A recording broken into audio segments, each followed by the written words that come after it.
I'm Mike Govoni, and for the last 15 years, I've been in recovery from addiction and on the deepest quest to find healing, to experience my own unique wholeness beyond the story of what happened to me. By taking an integrative, holistic approach to experience transformation, I bring you the Healing Beyond Recovery podcast, a show dedicated to people in recovery who are looking for deeper healing and transformation. Hello, everyone, and welcome to episode 12 on the Healing Beyond Recovery podcast with Dr. Michael Sapiro. Dr. Mike is a clinical psychologist, dharma teacher, writer, meditation researcher, and former Buddhist monk. He is on the faculty at Esalen Institute and is a fellow at the Institute of Noetic Sciences. Dr. Mike completed his postdoctoral fellowship in advanced psychology at the Boise VA Medical Center, where he specialized in rural health, PTSD, and combat trauma. Dr. Mike teaches nationally on the art and science of transformation, expanded human capabilities, self-care, and non-dual meditation for personal and community growth. His work integrates meditation practices, psychology, noetic sciences, and social justice, and is dedicated to personal awakening for the sake of collective and planetary transformation. What's really exciting is Dr. Mike has his own personal story of healing from generational trauma and addiction, and is on his journey of self-discovery that he's going to share with us today.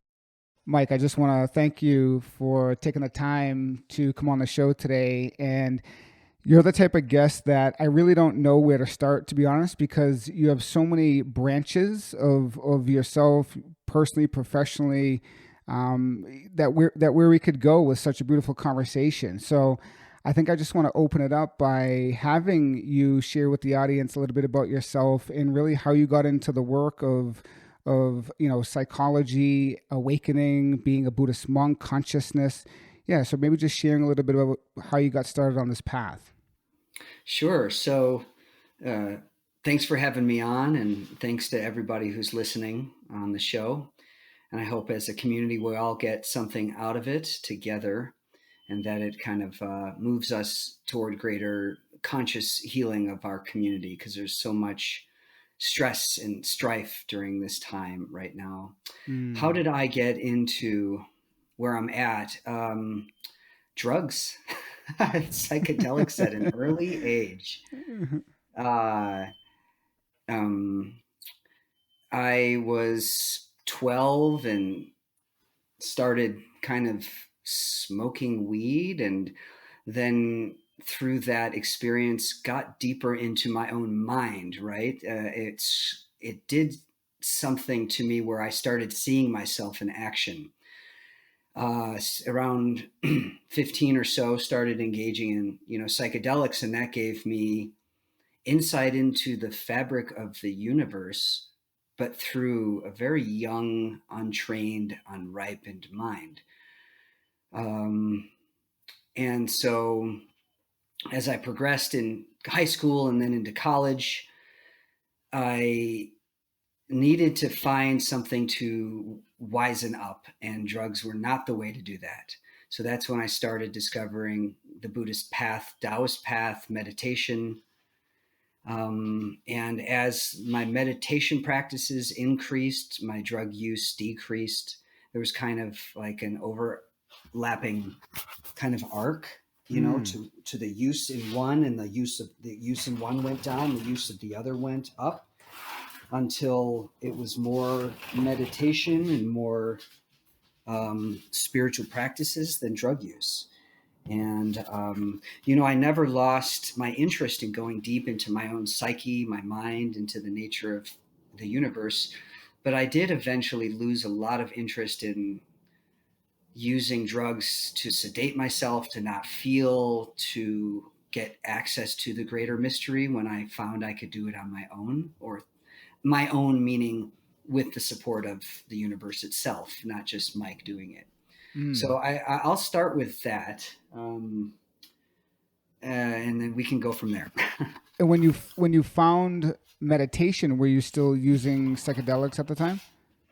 Oh, I was using a lot more than psychedelics. I was on a lot of pills. I had some emotional and psychological traumas growing up, and I came from a family that was really influenced by the Holocaust. I mean, my Mm, grandparents were in the Holocaust in Auschwitz, and my grandpa was a prisoner of war in Russia, and that changed the way my family interacts with people, the world themselves, positively and negatively. But one thing that did happen was the transmission of trauma got passed down to my generation.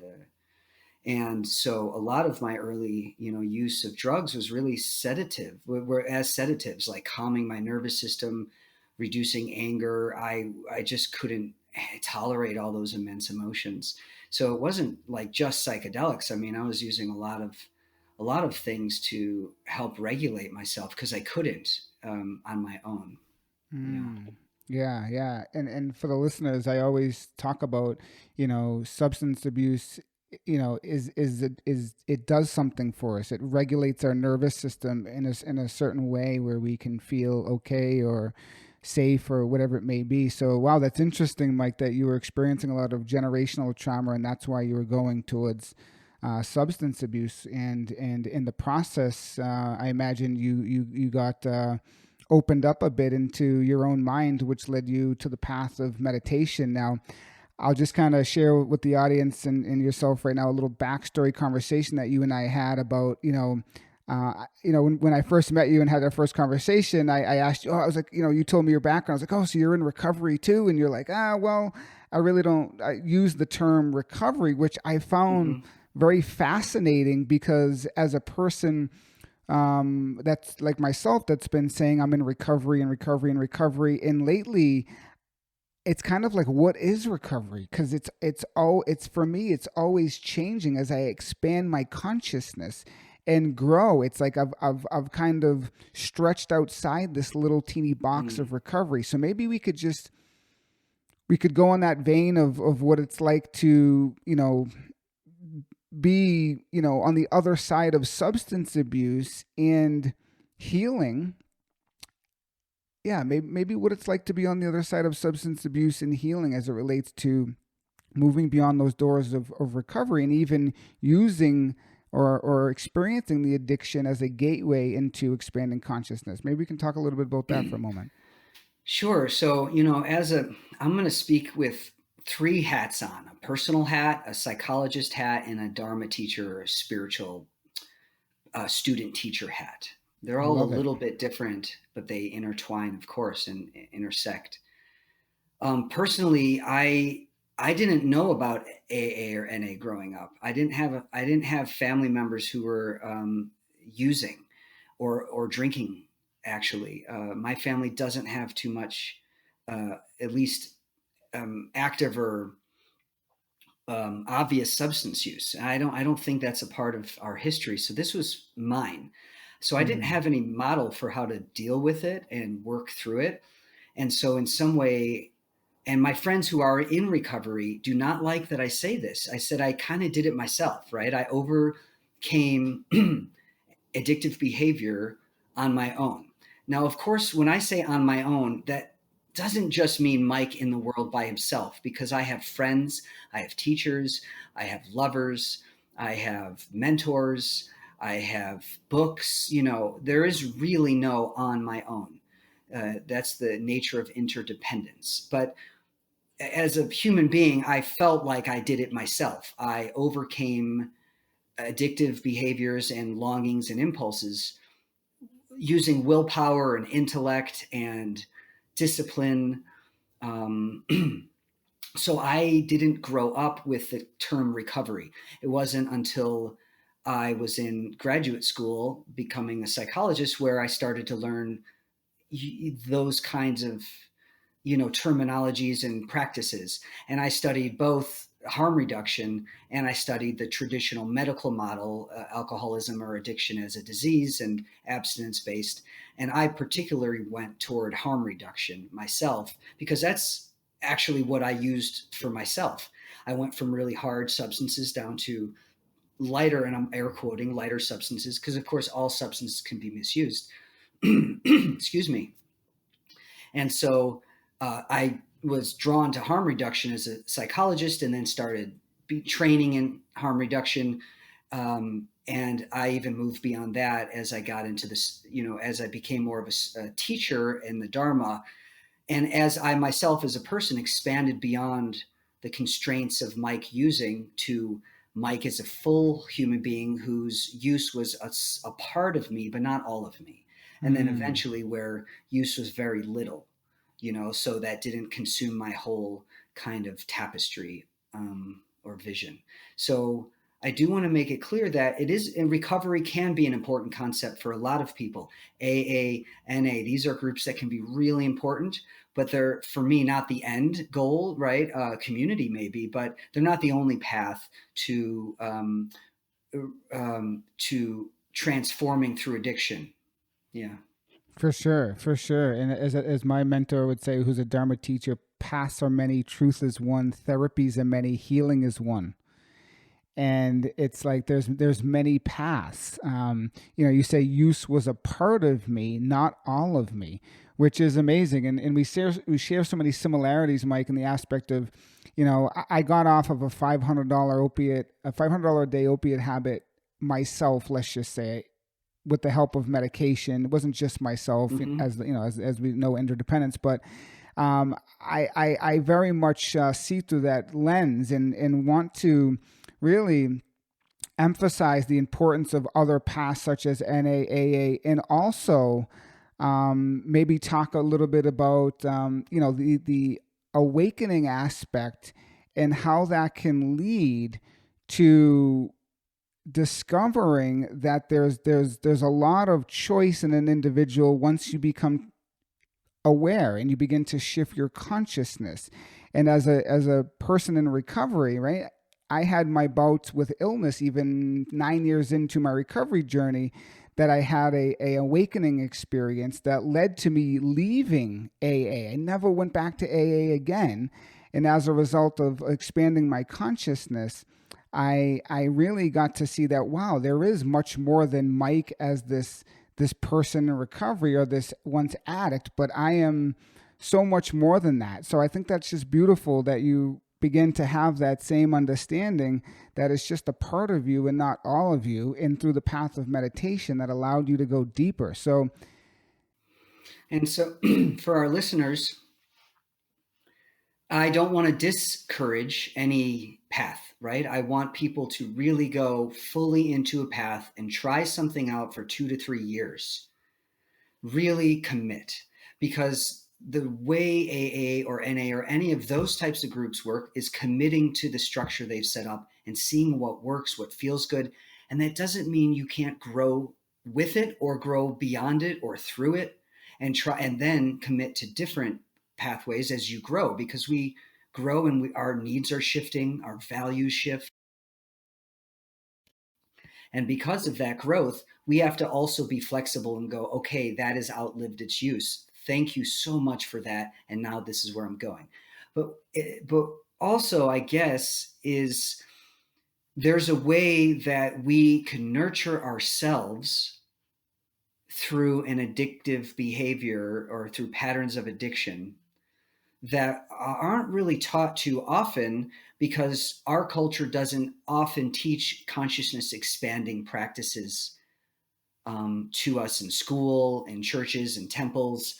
They're fairly dualistic, meaning we're not often taught that what we're seeking is already here.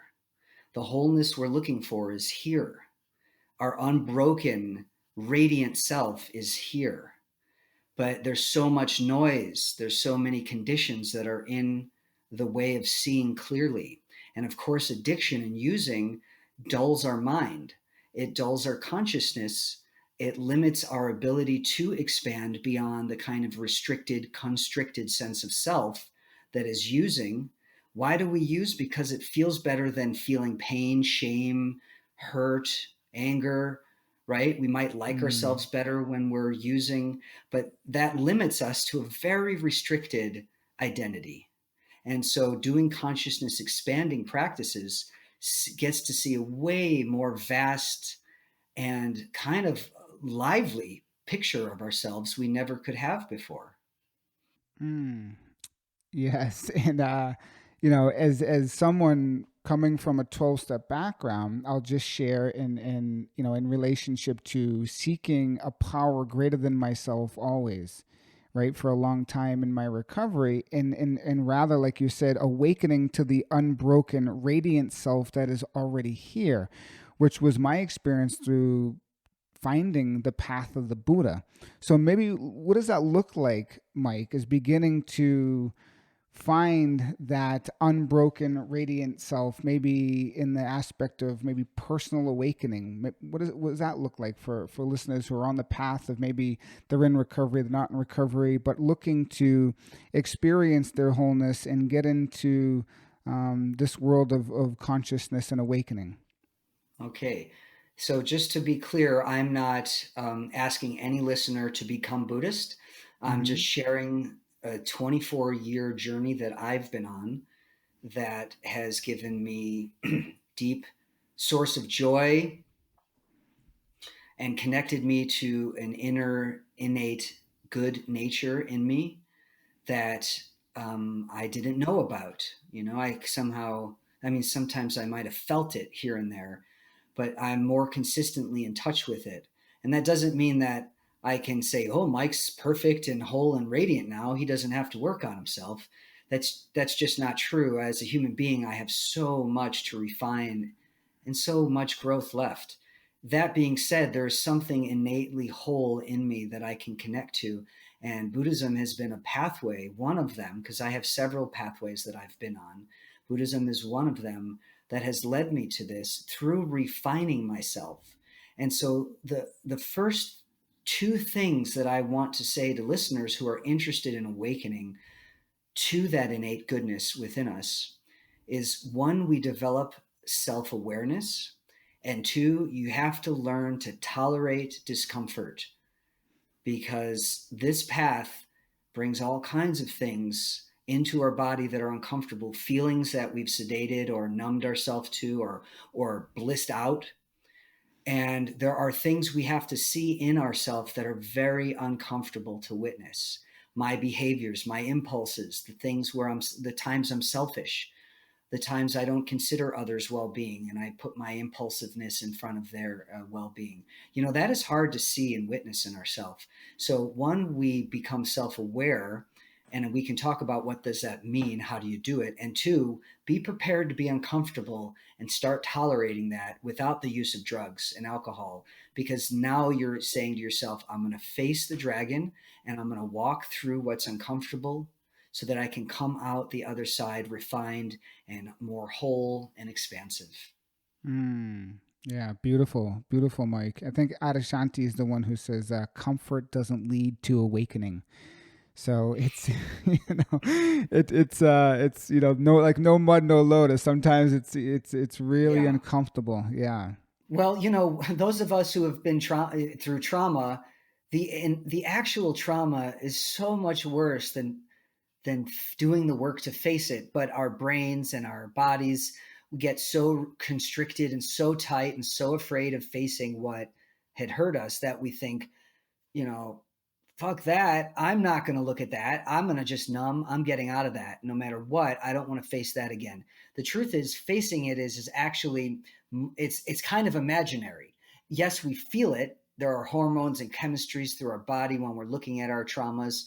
We feel it and it's awful. It's really uncomfortable. It hurts, but it is not the original actual thing that wasn't imaginary.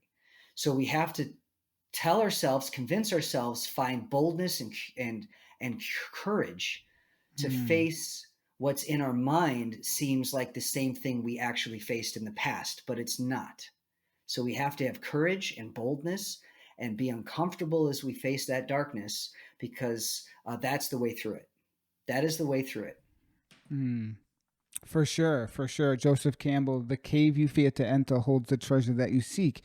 And it's in the process of embracing that discomfort. Now, I'm actually studying somatic experiencing with Peter Levine, and he talks about, it's the sensations and the feelings in the body that we need to begin to befriend and create a relationship with, so we can move beyond the trauma vortex into the healing vortex. So it's in this path of meditation, at least because that's the framework I guess we're going to talk about, because it's what both of us have in common as relationship to awakening. It is very difficult, right? Sitting with yourself can be very challenging. So if you had to, speak as the professional and teacher that and leader that you are in regards to personal awakening, how do we begin that journey of self-awareness and being able to tolerate the discomfort? What does that look like? The beginning, middle, and end and container is love. Hey guys, I want to take a moment to let you know that enrollment is open for my one-on-one coaching program called Healing Beyond Recovery. I have a passion for the work I do because for so long I struggled in recovery, always feeling like something was missing. I was constantly searching through external means, like over-exercising, seeking relationships, and looking to make more money, but always felt empty inside. Little did I know that I was still suffering from the unhealed, unprocessed trauma from my childhood, even though I was in long-term recovery, and for a period of time, everything looked good on the outside. After discovering the root cause and doing my own deep work, I've discovered my life's purpose to support other people like you in recovery to experience deeper healing and transformation. It's your birthright to feel comfortable in your own skin, to live with a sense of confidence, and take the steps in life to be the person you are meant to be. We are born in relationship, we get wounded in relationship, but we also heal in relationship. So it's vital that you get the right support and safety that you need to begin to start your journey from recovery to healing.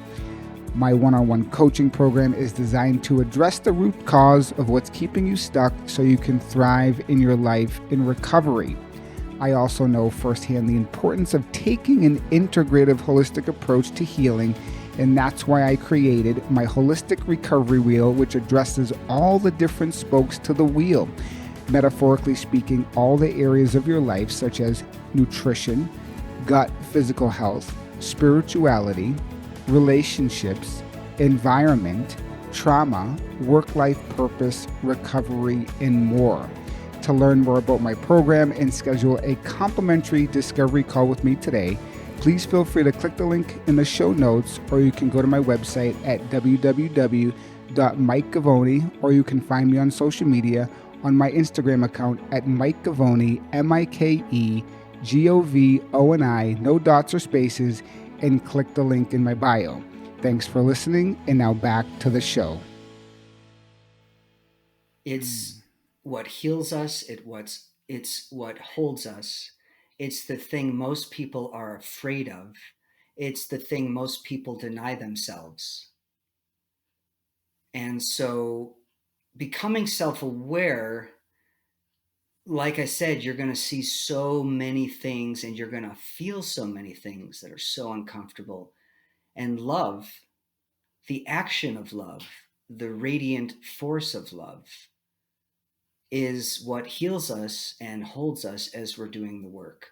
So simultaneously with building our self-awareness, which means becoming aware of sensations, thoughts, perceptions, beliefs, attitudes, our speech, we're watching all of that, we're witnessing it, we're making different choices because what we're seeing is in alignment with our values.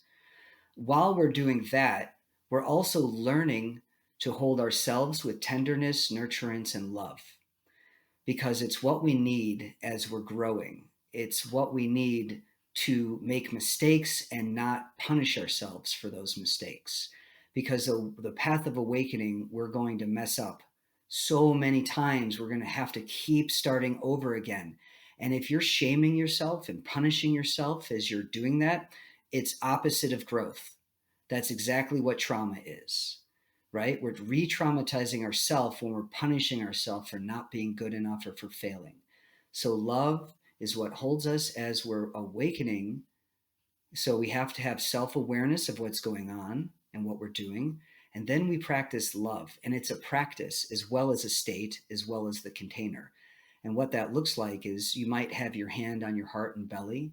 When I was just through a deep trauma 6-7 months ago, before I left for a 3.5 month retreat, which I just came out of. When I was alone in the camper, deep in the forest, I found my hand on my heart and my hand on my belly and just soothing myself. Mike, it's okay. It's okay. This sucks. Go through it. I'm here. I was the one loving on myself. And because of that, my whole pain, my discomfort was nurtured by my own self love, which comes from well beyond me.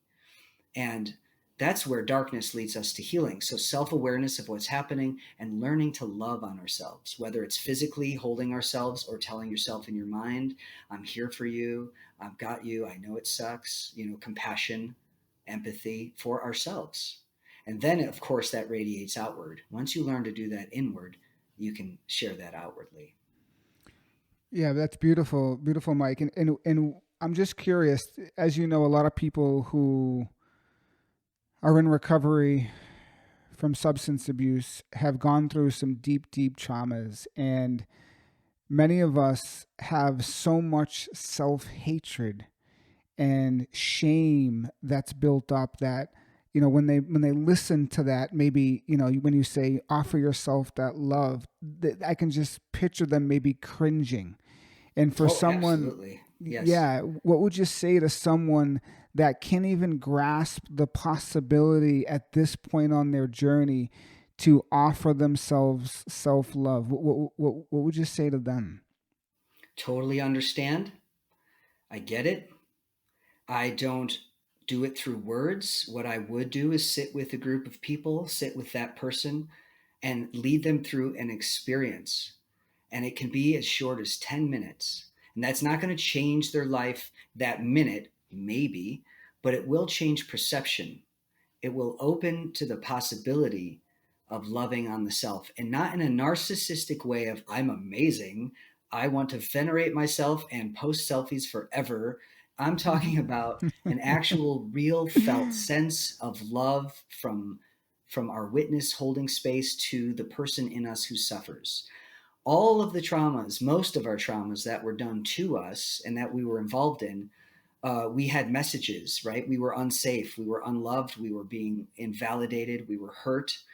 And so we internalize those messages, especially if we're children. I'm not good enough. I'm not worthy of love, right? If my dad or mom is doing this to me, I must suck.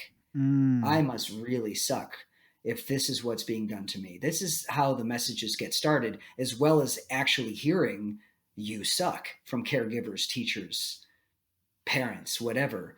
We internalize those messages. More often than not, they are not our voice. And when they are our voice, they're either inherited from those circumstances, or we internalize that self-hatred and become hateful toward ourselves. That's a learned response. We can unlearn that.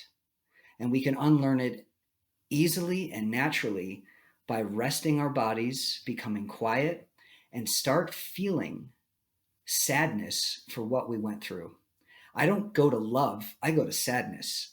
I want a person to be still and quiet and think about times that were really hard, and then breathe deeply and send messages to themselves that are kind. I'm really sorry I went through that. That was so tough.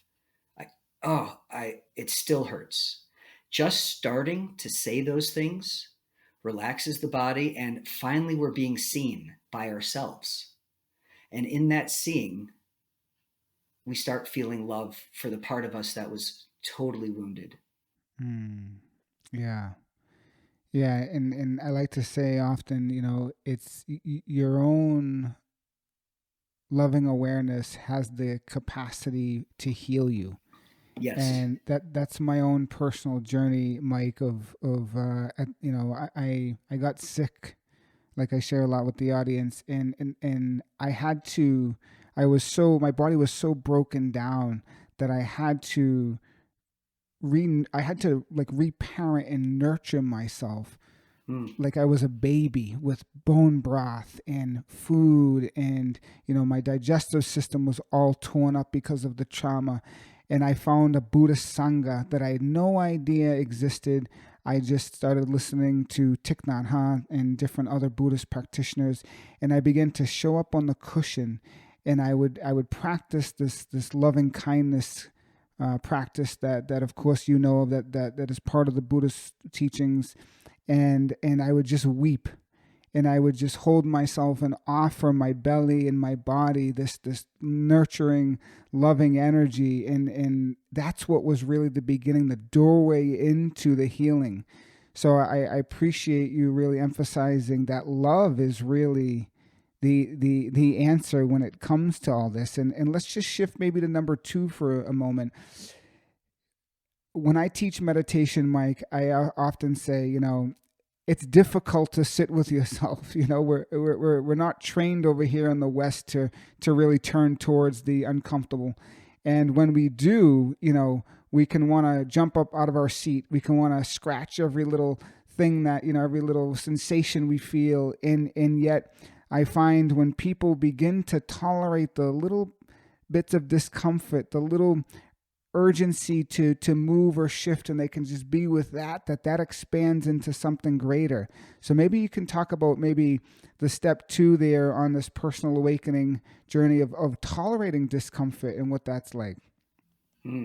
Well, we are all actually actual masters of tolerating discomfort, just in different ways. We don't think about it. Athletes, as they're training, musicians as they're training, learning in school, learning new material, learning math or physics. This is all mind expanding, body expanding training, and it's uncomfortable. I'm an athlete, I'm an endurance athlete. While I enjoy it, I enjoy long runs, long swims, hard workouts. It's not comfortable, but I endure it because I know the benefit of a long run or a long swim outweighs the discomfort, right? So when I get myself up in the morning and it's a swim day and it's cold out and I'm like, hell no, I don't want to go all the way to the gym and go in a cold pool. But I pull myself up by the scruff of the neck and I'm still going, I don't want to. I'm still saying I don't want to do it when my toes are over the lane. I'm not exaggerating. I'm cold. I don't like it. And then I get in the pool and I swim, and I'm so grateful I moved myself from my bed to the pool, because that's dedication and discipline. That's discomfort. That's me learning to get through discomfort so I have the benefit of the workout, the swim, whatever. It's no different than martial arts, meditation, learning a new craft. How many of us are in relationships that are without any discomfort? Nobody. It's all we're doing is we're growing, learning, adapting, tearing, repairing. So we already have a model for it. It's just, what are our values? We have to learn. If you really want an awakened heart, then you have to put the hours on the cushion or in the drum circle or in the men's group or in the, you have to put the hours and time in and expect it's going to be uncomfortable. But you already know how to do it. You just have to shift that skill into personal awakening and insight and wisdom. Yeah. Yes. It's never easy to get up out of bed and make yourself ready to stand in front of the pool. But when we do, we feel so much better at the end. And it's often, people resist really what it is they need because it's uncomfortable. But when we begin to lean in and begin to, sit for 10 minutes each morning or go to the gym or lift weights, we begin to actually, nurture and work through that discomfort and give ourselves what we need. And I found myself, in various situations that are uncomfortable. And that's where I've grown the most. And it took me, to develop a chemical sensitivity to be pushed outside the regular environment of society and into the woods to awaken, practicing meditation in the woods. And that's just the way it is, it takes us getting uncomfortable. And like you said, we have to break those fibers, and like as a muscle, you build a bicep by tearing the fibers, but then they rebuild even stronger. So we can use that same analogy in the aspect of awakening and doing our practice, which is great. And it's, I guess what I want to say is like, we have to want the change so much we're willing to tolerate discomfort. Yeah, It's that simple. Quite honestly, you're going to get used to anything you do. Humans are extremely adaptive and will make adjustments to anything, but it's about our value choices. If we're ready to awaken, and we want awakening and good health more than we want anything else, because we know awakening and good health will influence and impact everything else in our life, our career, our relationships, right? If for we sure. want that bad enough, then we're going to be willing to tolerate sitting on a cushion and being bored as hell, itching all the time, not liking the material we're seeing, getting blissed out and wanting more but not getting it, so being disappointed.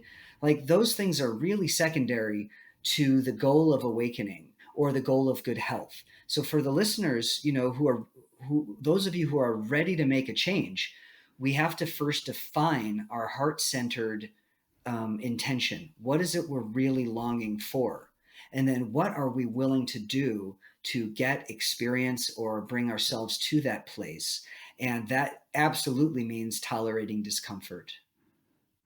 Yeah, you have to be willing to deal with what's uncomfortable, and patterns are strong, right? Patterns are really really strong, but yet they cause a lot of problems when they're unhealthy, and it takes restraint, discipline, courage to and being uncomfortable to break those old patterns. So yes, of course. And Mike, now that I'm here, I'm really interested in learning more about expanded human capabilities. I know you Mm. you you teach that, and science of transformation and expanded human capabilities. I've coached many of people, and sometimes, and I'll just share how I work. You know, not too long ago, I was drinking too much coffee. My sleep wasn't good. So I met with an Eastern practitioner. He said, "Man, you got to get off the coffee, buddy." And I was like, "Oh, Hmm. shit, off the coffee? I Hmm. freaking love coffee." No, like, Hmm. and so, but my sleep was terrible. So I said, "All right, I'm going to give this a try." 3 days, headaches, right? Lethargy, couldn't Hmm. even see. But you know what? I'm off the coffee a couple months. Some people, it like they don't know how to get off coffee. They do this, do that, and for me, I'm like, you just do it.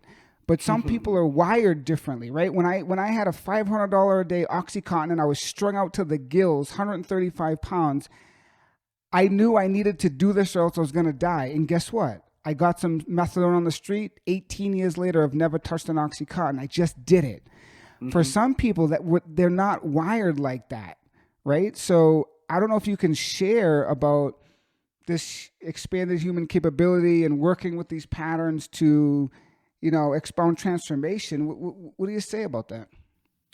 That's interesting because sometimes I wonder, this is a tough one because I don't want to seem judgmental in any way because it is a challenge to change all behavior. It's a challenge to change habits.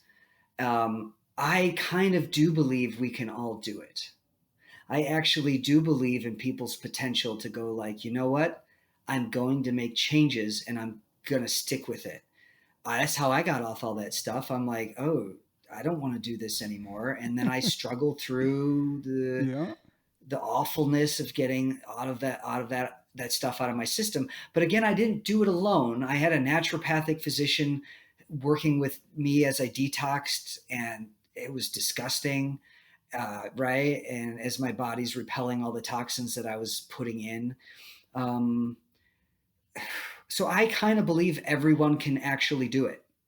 And it might look like AA or NA or some groups or doctors or methadone or medicine. Absolutely. So I'm not for like do it my way. But I do believe if someone has enough self awareness and their heart's intention is strong, Like, I want good health. I am going to suffer through detox to get there. And then I'm going to do whatever it takes, whether it's groups, counseling, therapy, medication. I'm going to do whatever it takes to not have that habit rule my life anymore. Because I've done it. You've done it. I know so many people who did. And so I believe in human potential. Now, when we talk about expanded human capabilities, that actually goes well beyond that. When what I talk about is psychic abilities, abilities to, once your mind starts becoming clear and your heart is wide open, we start to have much more empathy, compassion. We have the ability to know what people are thinking. We have information from ancestors, plants, animals, spirits. All of those things actually start showing up in really mysterious, strange ways. And that actually could be really strange, off putting, but it's also a part of transforming through addiction, because when we're using, we're closed off to most of what the universe has to offer. We're closed off to all kinds of information from around us. And when we're not using and we're starting to expand our consciousness, now we're starting to get in touch with really interesting parts of the universe that we had no access to, or was denied, or it was numbed. So that's a little bit what I mean by expanded human capabilities. Like, what can we do? Can we run 50 miles? Can we swim 30 miles? Things that your listeners are going, hell no. But really, yeah, actually, you can if you put your mind, heart into it. And that's not any different than getting over really significantly challenging addiction. That is a huge mountain to climb. And that alone is where we start putting in this like expanded capabilities of our mind and heart right there too. Mm-hmm. Yeah, and for listeners, like for people that have overcome addiction, you are the most resilient human beings on the face of this earth in trauma, right? If you have experienced trauma, become addicted, got off the substances, and now are living without them in your body, you're super resilient. You have a lot of capabilities, and this is interesting, Mike, because when I had an awakening experience, I had a mystical experience, and I started receiving information from birds, right, which sounds a little funky, but hawks and owls were visiting me, and I was seeing number sequences. I was waking up in the middle of the day. I've never really discussed this because sometimes it's really like it's kind of woo-woo-ish, but I was waking up at 2:22, 3:33, 4:44, 5:55 in the morning, connected, having these like, for example, these abilities to foresee the future. And I don't mean to sound all like crazy, but I think we all have these capabilities in psychic abilities and clairsentient, voyant. And once you're so right, once we begin to go on this journey of calming this mind, then we really begin to open up to what is here in the present moment. And if you're conscious, and mindful and looking around of what's really going on, I mean, there is paradise here. There's suffering here too, but there's so much beauty. And I've had the pleasure of seeing quite a few clients on this journey of healing and awakening, and begin to share pictures of fall leaves and plants and flowers. These are men. And that really hits my heart so beautifully, because I know they're seeing the beauty that's in front of them. They're getting in touch with the aliveness of the blue sky, of the birds chirping, of the flower opening. And that's the beauty of being awake in the world. Absolutely. That is lovely. That's the work we're doing. That's the hope. And love is through it and holding it. The dudes who are giving you pictures of flowers, that's one, a gesture of love to you, a gesture of love from the world to them, and also them starting to feel this love that they were missing in so many ways, because either addiction or the masculine gender roles define what we should feel, not feel, things like that.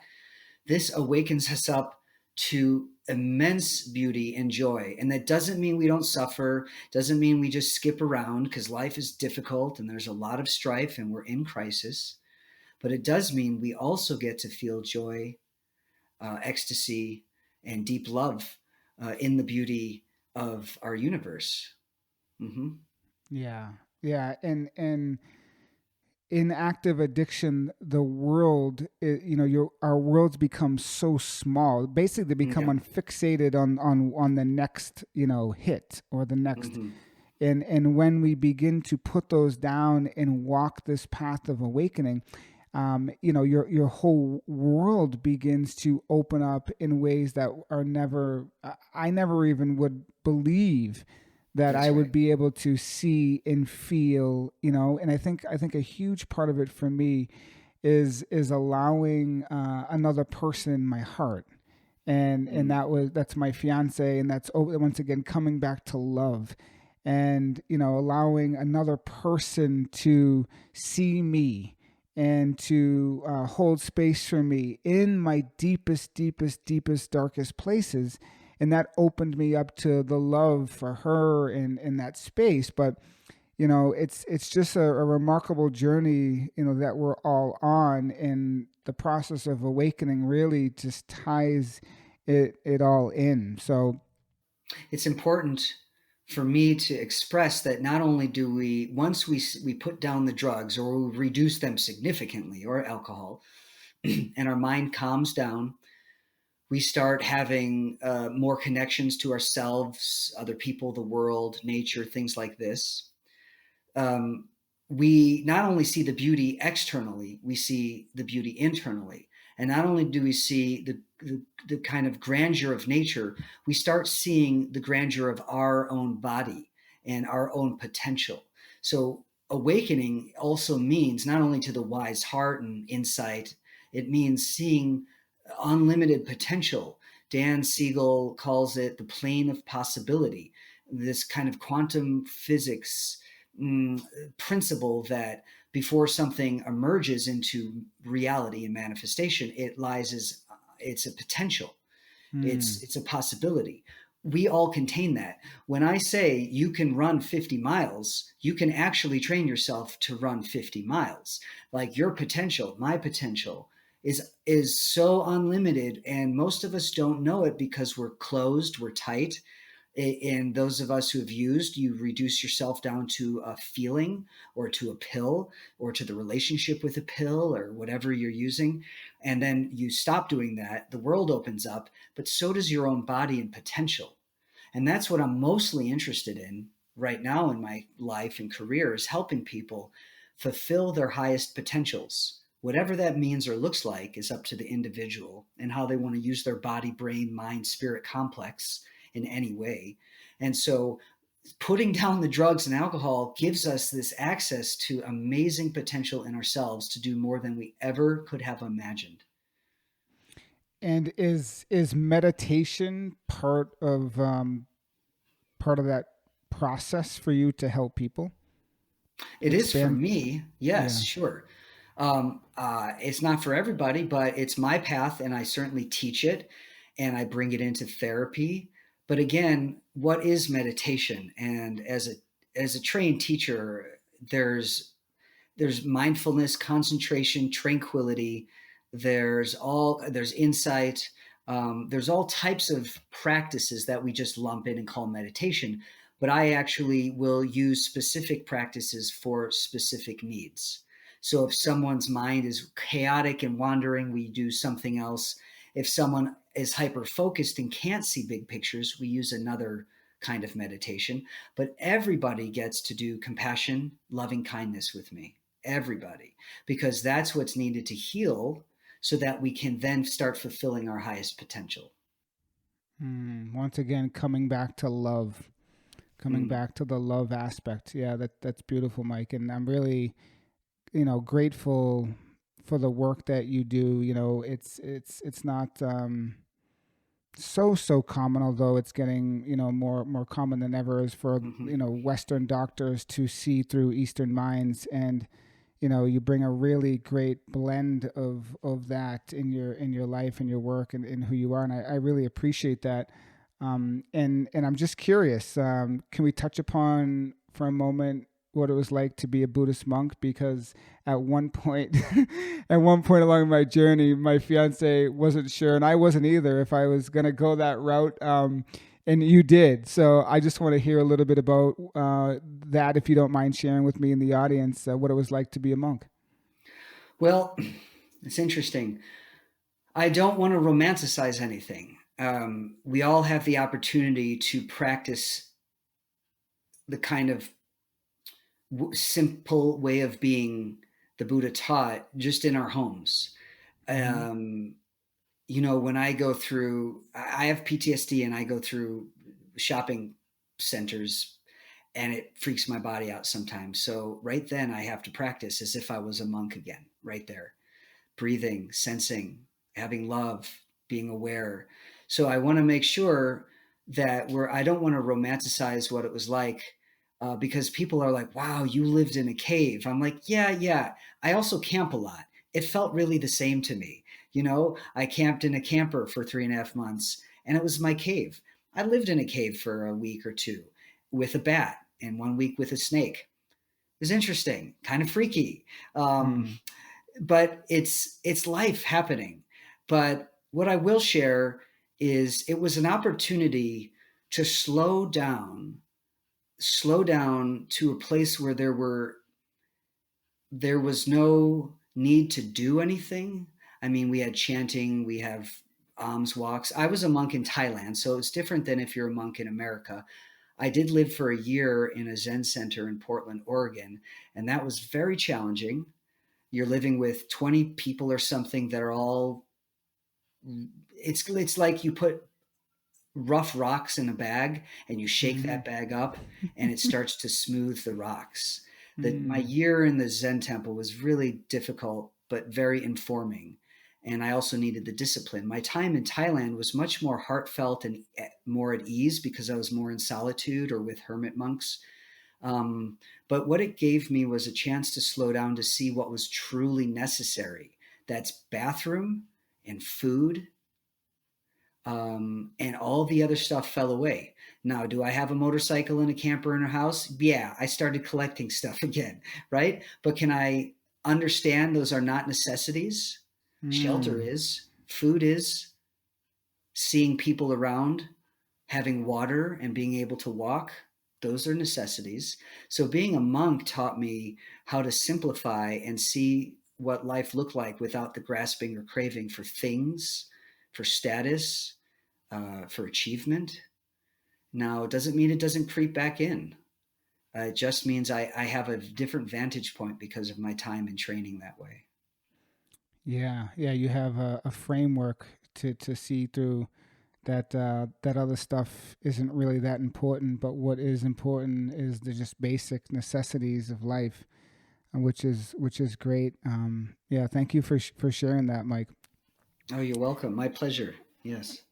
Yeah, and before we go here, I know you do a lot of work. You're a busy guy. You have your own practice. Where can people find you and learn about you and your offerings and how you work with people? Sure. My website is the best way, michaelsapiro.com, MICHAELSAP is in Paul, IRO.com. I like Instagram. It's just a fun way I post my poems. I posted a lot of pictures about my journey. Um, my Instagram is Dr. Mike Boise. And so on my website, they'll find a lot of information about how to contact me, where I'm teaching. I used to teach at Esalen before. It's kind of closed right now. I'm a fellow at the Institute of Noetic Sciences, so I present for them. I do research with the Institute for Love and Time with Dr. Julia Mossbridge.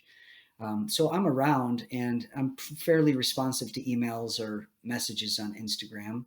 And then my website has a lot of my Dharma talks and all of my podcasts. So that's a great place if you like what I'm presenting to get more information about how I see the world and operate is on my website under resources or podcasts and Dharma talks. Beautiful, beautiful, and I thank you for that because I will poke on there, and I'm in the need of a Dharma talk too, so I'd love to learn and hear from you. So, Mike, thanks again for who you are, who you've become, everything you went through to bring us to this conversation today. Really, I appreciate it. Thank you so much, Mike, for this real uh, this real vulnerable talk. This is one of my most personal podcasts I've ever done. So I appreciate you holding space for me to be real with our listeners and not just be a scientist practitioner, but a real human being. And thank you so much for the space. Appreciate it. You're welcome. Thanks, Mike. What a great episode with Dr. Mike. I want to thank you for listening to the show. And if you found this episode helpful in any way, I want you to do two things. One, share it with your friends so they can listen. And two, please leave a review.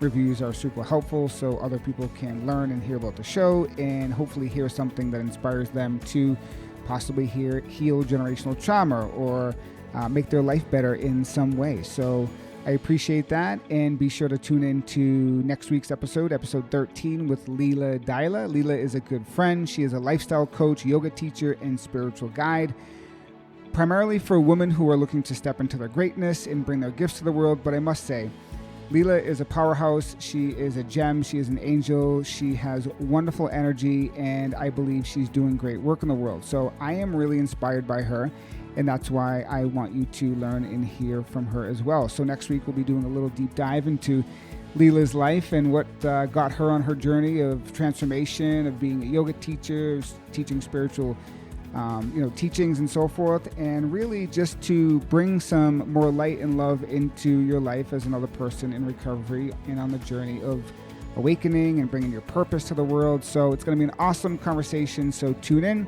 And I just want to take a moment to recognize that I know we're still in challenging times. It's challenging for all of us, and I want to say, please remember to reach out for support. Remember that people are out there to help one another, and that, we will get over this. Together, we will get over this. And remember as well, as you can heal no matter what your story may be. So until then, be well, take good care of yourself, and I'll see you on the next episode.